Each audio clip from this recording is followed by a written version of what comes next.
Hello everyone. The reason for this video today is just to share a quick experience and also put a hazard sign for those of you buying new gear. We are musicians, we love to buy gear, we love to expand our arsenal and upgrade and update our gear and try new pedals and new amplifiers and new preamplifiers and everything.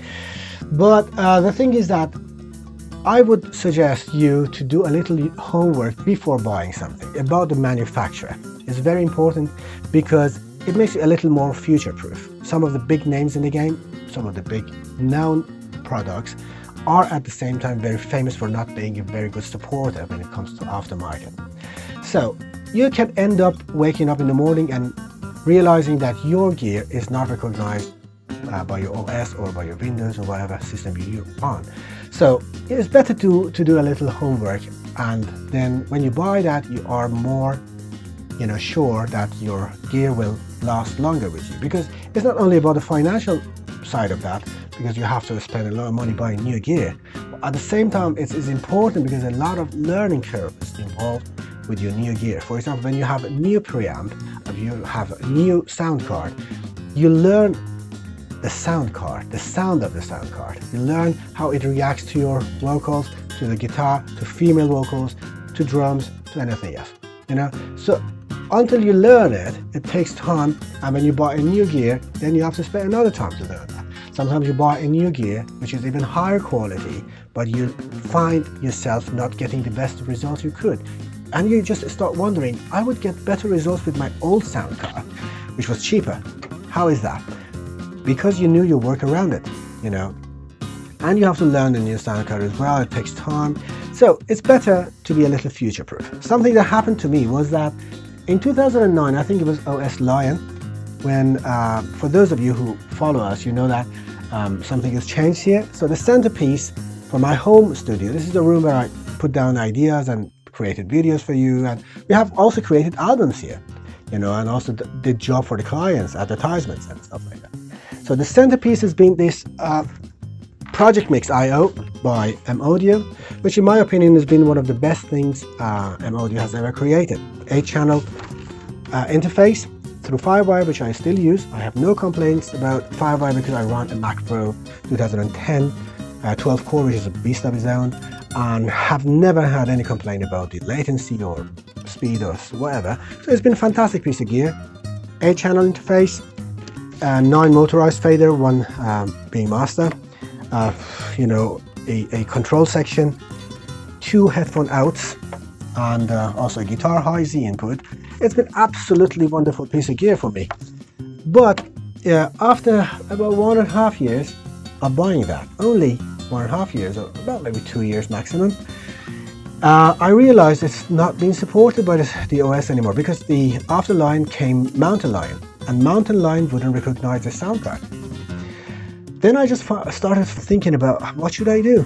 I had to downgrade back to Lion only because of the sound card, so I could continue working, because I knew this sound card very well from top to bottom, inside out. I knew my work around it, and I preferred to stay with the sound card, So I went back to Lion, and everybody was going up the ladder. They were going from Mountain Lion to, I don't know, it was Mavericks, and it was Yosemite, and El Capitan, it was Sierra and High Sierra, and I was with the Lion.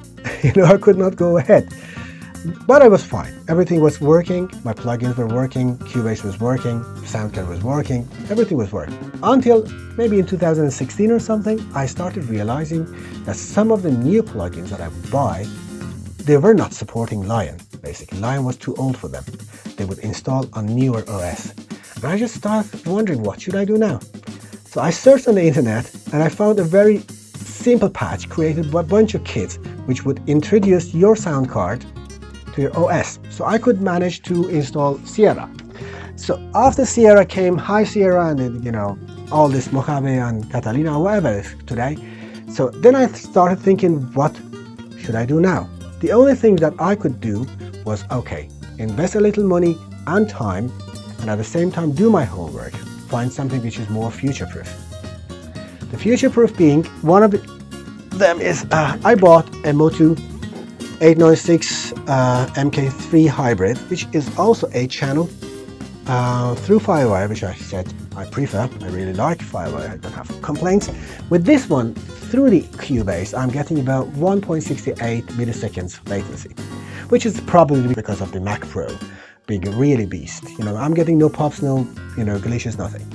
But at the same time, it has DSP, zero latency monitoring, which is basically fantastic. So I can also have reverbs and compressor and equalizers and monitor with no latency. But even if I did through the software, I would get 1.68. So I will continue using my FireWire with that, but the advantage of that has been that as soon as I plugged it to my OS, it was recognized. It was no firmware necessary, it was no update necessary, it was no software necessary, it was absolutely plug and play. And this one as well is Mackie MCU Pro. Is also plug and play. You just connect it and it is instantly recognized. So I should be fine for some time. I have to learn though. I have to learn the sound of my preamps. I have to learn the function of the new controller. But I should be fine for at least another decade. So if you want to buy a product, please do your research about the producer, about the manufacturer, and buy something that could, save your time more than your money. And as well as your nerves, because you may wake up and you have a job to do and you see that your sound card or your plugin is not supported anymore. So that's all. Please let me know your experiences and tell me how funny stories you may have. Thank you very much indeed, and stay safe, and bye bye for now.